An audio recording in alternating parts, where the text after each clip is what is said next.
The delivery man, humiliated by a millionaire, reveals his secret that destroys him on the spot. Ethan Montgomery never imagined that this seemingly ordinary day would change his life forever.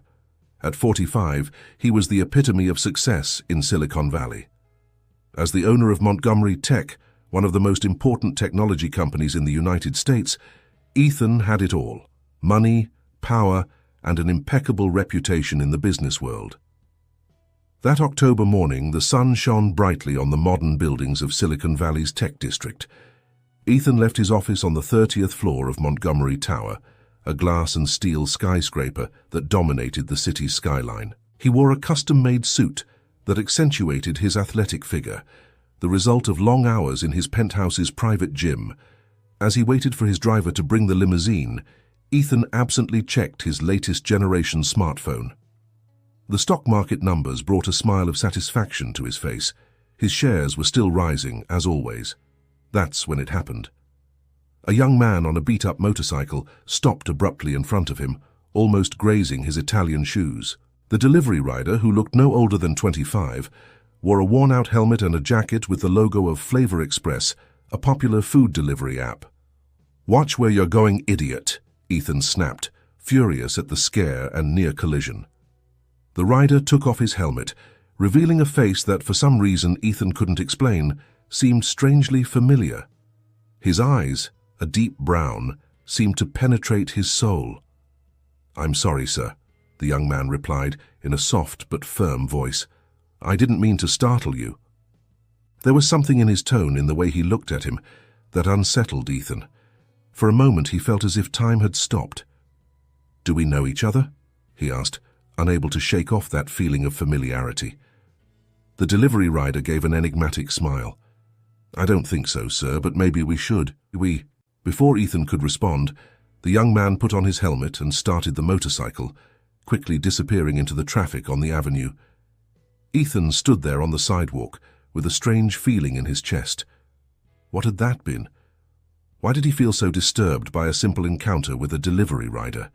Shaking his head, he tried to push those thoughts away. He had a company to run. He couldn't waste time on nonsense. His driver arrived with the limousine, and Ethan got in, immersing himself once again in the world of business and numbers he knew so well. But as the vehicle glided through the streets of Silicon Valley, he couldn't help but look out the window, unconsciously searching for that beat-up motorcycle among the sea of vehicles. The image of those brown eyes, so familiar yet unknown, refused to leave his mind. That night, in his luxurious penthouse overlooking the city, Ethan couldn't sleep. He tossed and turned in his king-size bed, unable to get the face of the young delivery rider out of his head. Why did he seem so familiar? And why did he care so much? He got up and walked to the window, observing the lights of Silicon Valley. His life had always been perfect, meticulously planned. For as long as he could remember, he had been destined to inherit the Montgomery empire. His father, August Montgomery, had prepared him for it from the cradle. Ethan thought about his parents. August, always serious and demanding, had taught him everything about business. His mother, Caroline, had passed away years ago, but he remembered her as a loving yet distant woman, as if she harbored a secret that consumed her from within. Why was he thinking about this now? What had that chance encounter on the street awakened? He decided he needed answers. Tomorrow, he would hire a private investigator to find out who this mysterious delivery rider was. He didn't know why, but he felt it was important. What Ethan couldn't imagine was that this simple decision would trigger a series of events that would change his life forever, revealing long-buried family secrets and testing everything he thought he knew about himself and his place in the world. The days following the encounter with the mysterious delivery rider passed with an unsettling normalcy for Ethan. On the surface, everything remained the same. Board meetings, business lunches at Silicon Valley's most exclusive restaurants, calls with international investors. But inside, a storm was brewing. Henry Sullivan, the private investigator Ethan had hired, proved to be surprisingly efficient. Barely a week after the incident, Ethan received an urgent call in his office. "Mr. Montgomery, I have the information you requested." Henry's voice sounded tense on the other end of the line. "But I think you should come to my office to discuss it in person. It's delicate." Intrigued and slightly worried, Ethan cancelled his afternoon commitments and headed to Henry's modest office in downtown Palo Alto. The investigator greeted him with a grave expression that only increased his concern. "Mr. Montgomery, what I discovered, well, I don't know how to say it," Henry hesitated, something unusual for a man normally sure of himself. "The delivery rider you asked me to investigate is named Matthew Jenkins. He's 25 years old and lives in East Palo Alto. But that's not the important part." Henry paused as if gathering courage to continue. "Mr. Montgomery, according to my investigations and some DNA tests I managed to obtain, Matthew Jenkins is your biological father." Ethan's world stopped. Henry's words echoed in his ears, but he couldn't process them. His father, a 25-year-old delivery rider? It was absurd, impossible. "There must be a mistake," he finally managed to articulate. "My father is August Montgomery. This doesn't make any sense." Henry shook his head. "There's no mistake, sir. The evidence is conclusive. Plus, I discovered something else." The investigator pulled a folder from his desk. "Your mother, Caroline, had a relationship with Matthew over 20 years ago, when they were both young. Her family separated them when they discovered she was pregnant. Shortly after, she married August Montgomery, who adopted you as his son." Ethan collapsed into the chair, feeling the ground opening beneath his feet. Everything he thought he knew about his life, his identity, his family, was a lie. How? Why? The questions crowded in his mind, unable to formulate a coherent one. "Apparently your mother never told Matthew about the pregnancy," Henry continued, his voice soft but firm. "He found out recently, when an aunt on her deathbed confessed the truth to him. He's been looking for you ever since." Ethan stood up abruptly, unable to keep listening. He needed air, needed to think. He stumbled out of Henry's office, ignoring the investigator's concerned calls. The streets of Palo Alto passed in a blur around him as he walked aimlessly, his mind a whirlwind of emotions and questions. How could his mother have kept such a secret? Did August know? Had his entire life been a farce? Without realizing it, his steps led him to the park where he used to play as a child. He sat on a bench watching families strolling by, oblivious to the drama unfolding within him. That's when he saw him. Matthew was there, a few meters away, delivering an order to a young couple. Their eyes met, and Ethan knew he had recognized him too. With his heart pounding wildly, Ethan stood up. It was time to face the truth, however painful it might be. Matthew approached slowly, as if afraid of startling him. "Mr. Montgomery," he said softly, "I think we have a lot to talk about." Ethan nodded, unable to speak. Together, biological father and son, separated by time and circumstances, began to walk through the park. The truth, hidden for so long, would finally come to light. Morning came too soon for Ethan. He had barely managed to fall asleep when the strident sound of his phone jolted him from an uneasy slumber. It was Sophia Vega, his personal assistant, and her voice sounded frantic. "Mr. Montgomery, you need to turn on the TV right now, CNN."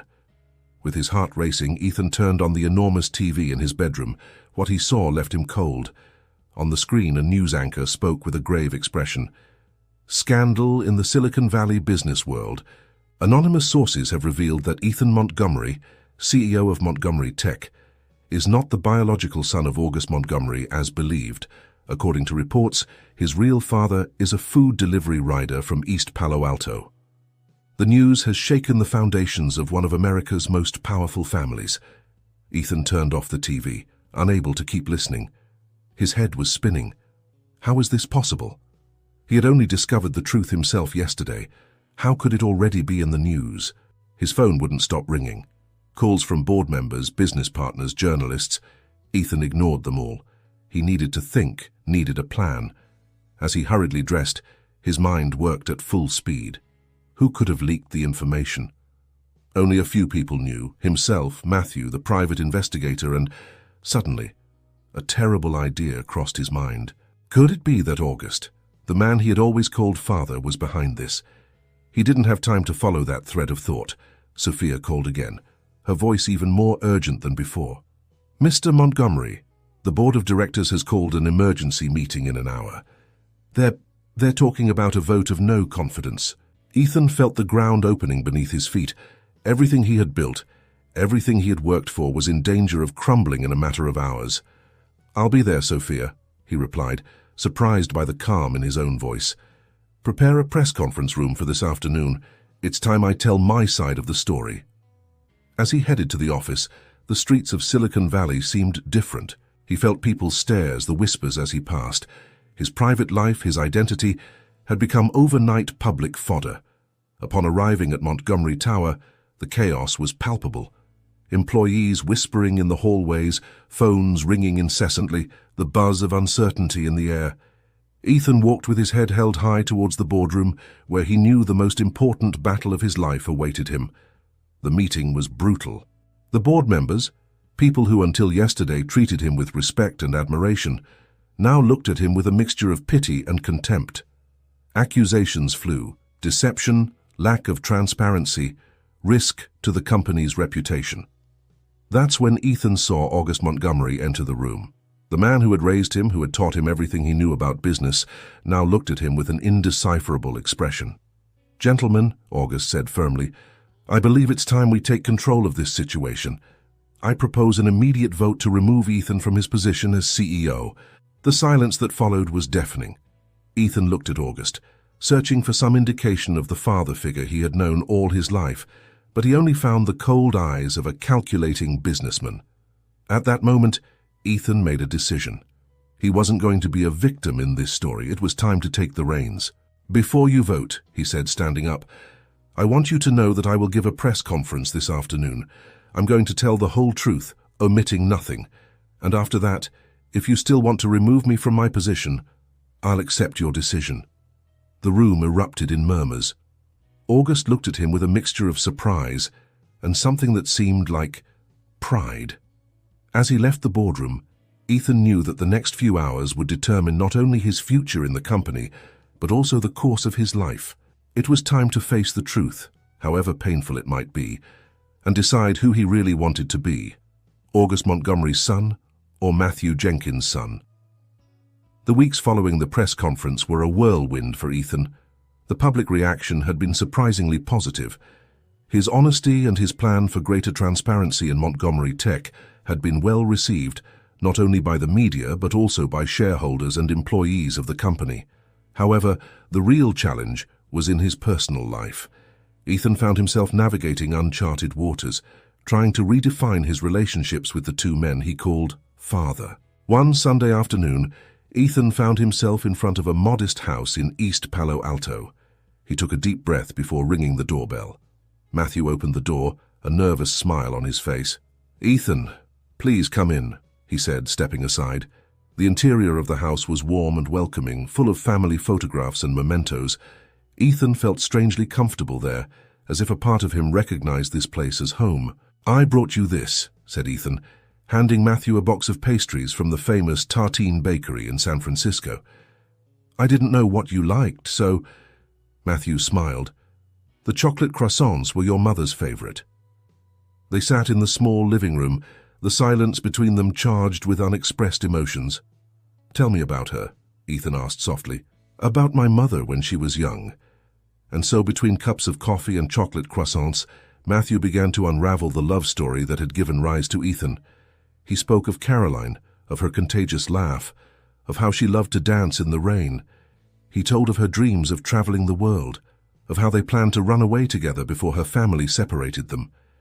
Ethan listened, fascinated. This was a version of his mother he had never known, so different from the reserved and often melancholic woman he remembered. "She never stopped loving you, you know," said Matthew, his eyes shining with unshed tears. "I saw it in her eyes the day we ran into each other by chance, years later. You were with her. You were just a child. She looked at me and it was as if time hadn't passed." Ethan felt a lump in his throat. "Why didn't you say anything then?" Matthew sighed. "I was afraid. Afraid of destroying the life you had built. Afraid of the consequences. Now I regret not being braver." They spent hours talking, laughing, and sometimes crying. Ethan discovered that he shared with Matthew not only physical traits, but also passions and quirks. They both loved photography, hated cilantro, and had the habit of humming when they were concentrating. When they finally said goodbye, Ethan felt as if he had recovered a part of himself he didn't know was missing. "Thank you for this, Matthew," he said, hugging his biological father. "It means a lot to me." "Thank you for giving me this opportunity, son," Matthew replied, his voice broken with emotion. As he drove back to Palo Alto, Ethan felt lighter, as if a weight had been lifted from his shoulders. But he knew there was still a difficult conversation ahead. The next day, Ethan found himself in the study of the Montgomery mansion, facing August. The man who had raised him looked at him with a mixture of pride and sadness. "You were very brave in that press conference," August said, breaking the silence. "Braver than I've been in my entire life." Ethan looked at him surprised. "You knew all this time?" August nodded slowly. "I knew from the beginning. When I married your mother, she was already pregnant. But I loved her, Ethan. I loved her enough to accept you as my own son, without conditions." "Why did you never tell me?" asked Ethan, struggling against the whirlwind of emotions threatening to overwhelm him. "At first it was to protect you. Then, I guess it was out of selfishness. I was afraid of losing you, of you no longer seeing me as your father." August paused, his eyes shining with unshed tears. "I'm sorry, son. I should have trusted you, trusted the man you've become." Ethan approached August, putting a hand on his shoulder. "You are my father, August. Maybe not by blood, but by choice. And that is just as important." They hugged, years of unspoken secrets and tensions dissolving in that gesture. "There's something else you should know," August said when they separated. "I was the one who leaked the information to the press." Ethan took a step back, stunned. "What? Why?" "Because I knew it was time for the truth to come out. Because I trusted that you would know how to handle the situation better than anyone.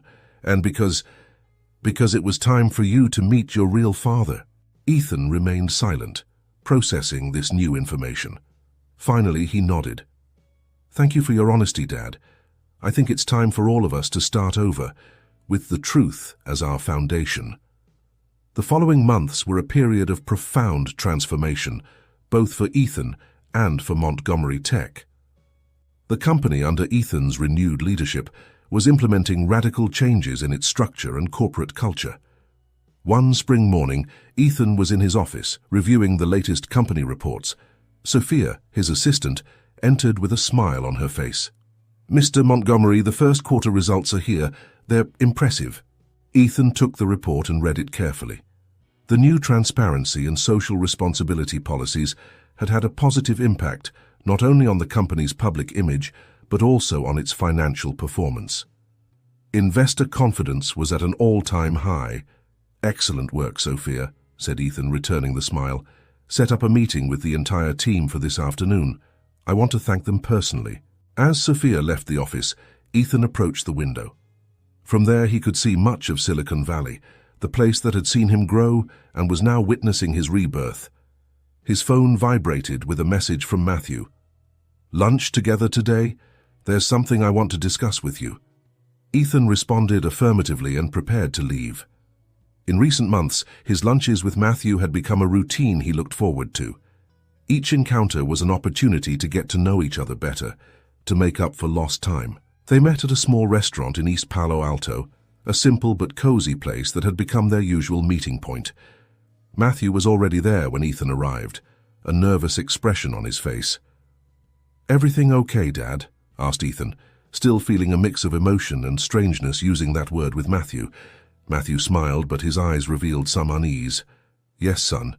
It's just that, well, I've been thinking a lot lately, about the future, about us." Ethan looked at him curiously as he sat down. "What do you mean?" Matthew took a deep breath before continuing. "I've decided to leave my job as a delivery rider. I want to do something more with my life. Something that allows me to be closer to you, to know you better." Ethan felt a wave of emotion. "That's great, Dad. Do you have any idea what you want to do?" Matthew nodded slowly. "I've always liked photography, like you. I was thinking of opening a small studio here in East Palo Alto, but—" He paused, visibly nervous. "I need your help. Not for the money, I have some savings, but to learn about business, about how to run a company, even if it's small." Ethan felt his heart swell with pride and affection. "Of course I'll help you, Dad. In fact, I have a better idea. How would you feel if Montgomery Tech sponsored your studio? We could turn it into a social responsibility project, offering photography workshops for underprivileged youth." Matthew's eyes lit up. "You'd do that for me?" "No, Dad," Ethan replied with a smile. "We'll do it together, as a family." As they discussed the details of the project, Ethan realized how much his life had changed in such a short time. A few months ago, he was alone at the top of his corporate empire. Now he was building bridges, not only in his personal life, but also between different worlds. The world of business and the community, the world of wealth and opportunities for those who have less. That night, Ethan organized a dinner at his penthouse. Around the table were Matthew, August, and for the first time Matthew's family, his wife Lucy and their 2 teenage children, Ethan's half-siblings. The dinner began with some tension. August and Matthew, Ethan's 2 fathers, looked at each other with a mixture of curiosity and wariness. But as the night progressed, shared laughter and stories began to dissolve the initial awkwardness. Ethan observed the scene with a full heart. His family, once fragmented by secrets and lies, was now united, imperfect but authentic. When the time came for a toast, Ethan stood up, glass in hand. "I want to toast to family," he said, his voice charged with emotion. "To the family we choose and the one that chooses us, to the mistakes of the past that have led us to the truths of the present, and to the future we will build together with honesty and love." Everyone raised their glasses, eyes bright with unshed tears and sincere smiles. At that moment, Ethan knew he had found his true place in the world. He wasn't just the CEO of Montgomery Tech, or August's son, or Matthew's son.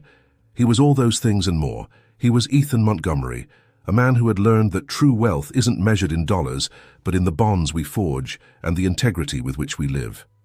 As the night went on and conversation flowed, Ethan realized that this wasn't the end of his story, but just the beginning. He had a whole life ahead of him to continue discovering who he really was, to keep building bridges between the different aspects of his life, and for the first time in a long time, he was excited about what the future held. A year had passed since that dinner that had marked the beginning of a new era for the Montgomery Jenkins family. Ethan's life had changed in ways he never would have imagined, and Silicon Valley was witnessing a transformation that went beyond skyscrapers and business figures. It was a sunny Saturday afternoon, and East Palo Alto's Central Park was bustling with activity.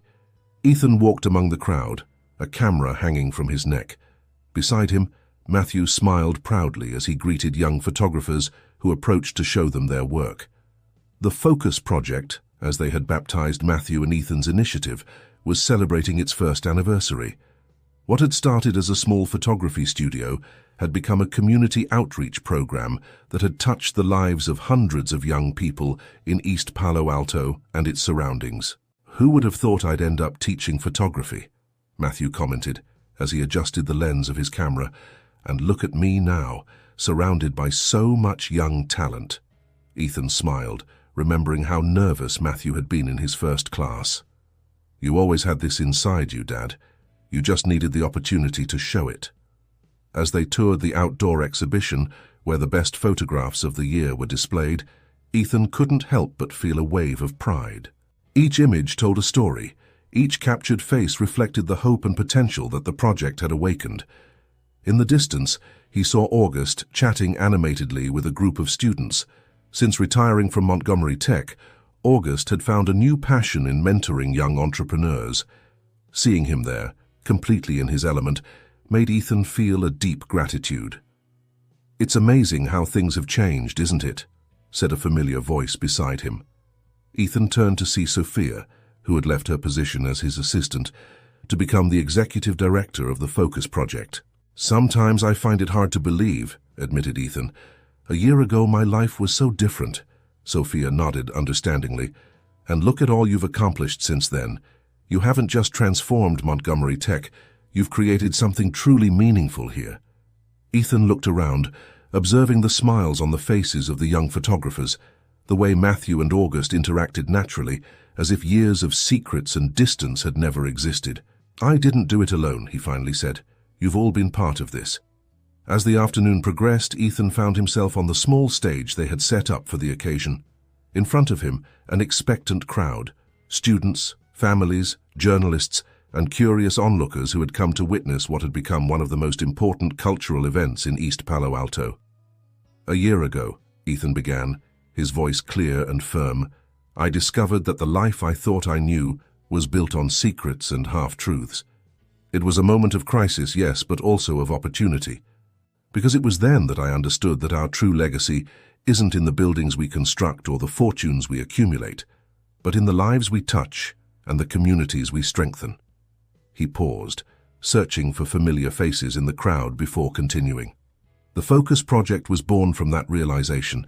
It's not just about teaching photography, although that's important.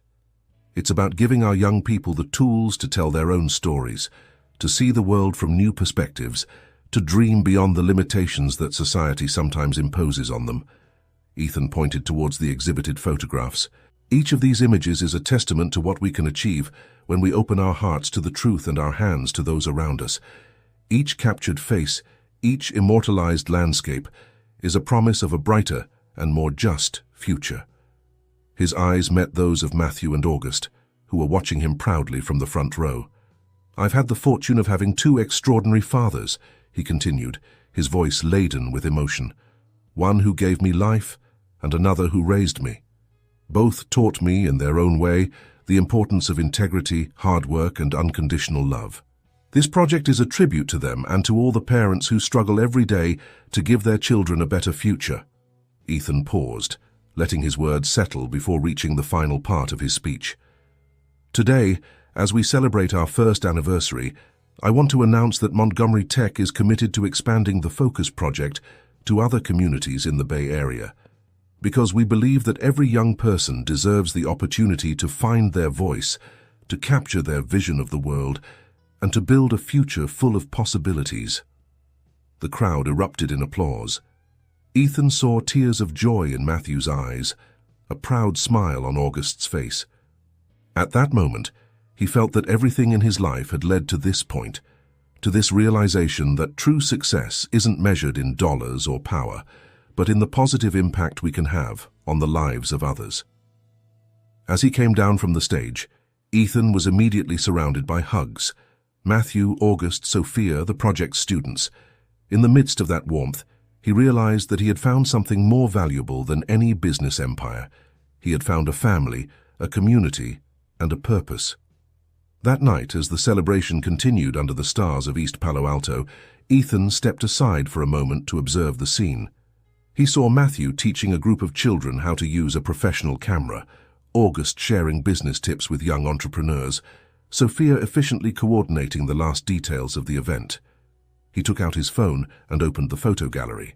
There, alongside images of skyscrapers and boardrooms, were new photographs, family lunches, photography classes, smiles of students proud of their first captures. This was his new life, a mosaic of moments that reflected not only who he was, but who he had chosen to be. Ethan smiled, putting away the phone and returning to the celebration. The path that had led him here had been full of unexpected turns, painful truths, and amazing discoveries. But each step, each decision, had led him to this moment of clarity and purpose. As he rejoined his family and the community they had built together, Ethan Montgomery knew with certainty that this was just the beginning. The future was full of possibilities, new stories to tell and lives to change, and he was ready to face it, with truth as his compass and love as his driving force. Because in the end, he had discovered that the most valuable legacy he could leave wasn't in the buildings that bore his name or in the bank accounts he had accumulated. It was in the hearts of the people he had touched, in the opportunities he had created, and in the example he had set. This was the true empire that Ethan Montgomery had built, an empire of the heart, founded on truth, compassion, and service to others. As the night progressed and the celebration continued, Ethan found himself surrounded by laughter, music, and the warmth of a united community. He looked at the starry sky of East Palo Alto, and for a moment thought he saw his mother Caroline's smiling face. He could almost hear her voice saying, "I'm proud of you, my son. With tears in his eyes but a smile on his face, Ethan whispered to the wind, "Thank you, Mum. I finally understood the most important lesson. True love always finds its way." And so, under the canopy of stars in Silicon Valley, Ethan Montgomery's story continued to be written, not in the pages of business magazines, but in the hearts of those whose lives he had touched. A story of redemption, second chances, and the transformative power of truth and love.